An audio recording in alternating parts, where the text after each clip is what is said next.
All right, now what we're going to do is look at the cosine graph.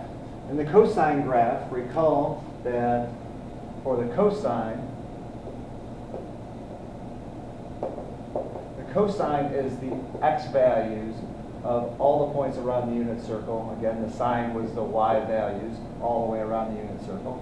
So let's look at plotting the cosine values, which are the x values on the unit circle on the graph this time. So we start off at 0. So at 0, your x coordinate is what? Okay. As we move around at pi over 2, the x coordinate is 0. So at pi over 2, we're at 0. At pi, we're at -1. So pi, we're at -1. At 3 pi over 2, your cosine is 0. Okay. And at 2 pi, your cosine was +1. Okay. Oops, sorry, +1. Okay. So here, your cosine graph looks like this. Now, we can continue this, and now that we know what periodic functions are, we can tell that this is going to repeat over the same interval.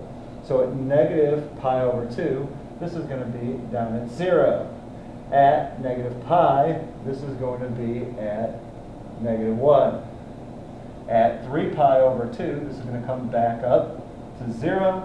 And at -2 pi, this will be back up at +1.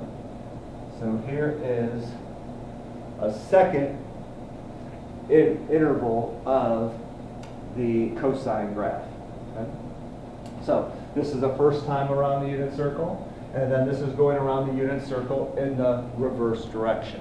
Okay? So that is your cosine graph.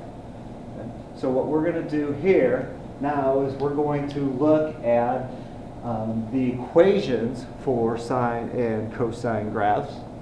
Okay? So the equations for the sine and cosine graph are right here. So for sine and cosine, the equations look the same. You have y equals a times the sine, or y equals a times the cosine, b times theta. Okay? Now, a is going to represent your amplitude. That's going to be how high or how low your graph is going to go. So this value, if you take the absolute value of that, will tell you how high or how low. The b in the equation represents the number of cycles between 0 and 2 pi. Now, why 0 to 2 pi? Remember your unit circle. Here's 0. One time around the unit circle, we said was 2 pi radians. So that's why we use 0 to 2 pi, because remember, when we unfold our graph, we're going from 0 to 2 pi. So that would be how many times does this graph repeat between 0 and 2 pi. That's what b represents. Now, if we look at this equation that we graphed, cosine, well, a was 1, which meant we went up 1 and down 1. So we went to -1 and up to +1. And then our b was what? So how many times did this repeat between 0 and the 2 pi? It got there once, just once. It started at +1, it ended at +1. This is only one cycle. Okay? So that's your b. The last thing is the period. The period is, again, the length of the cycle. How long is this cycle? Well, we know a typical cycle is 2 pi in length, and then you divide by how many cycles occur between 0 and 2 pi. If you take 2 pi, divide by the number of cycles, you get the period. Okay?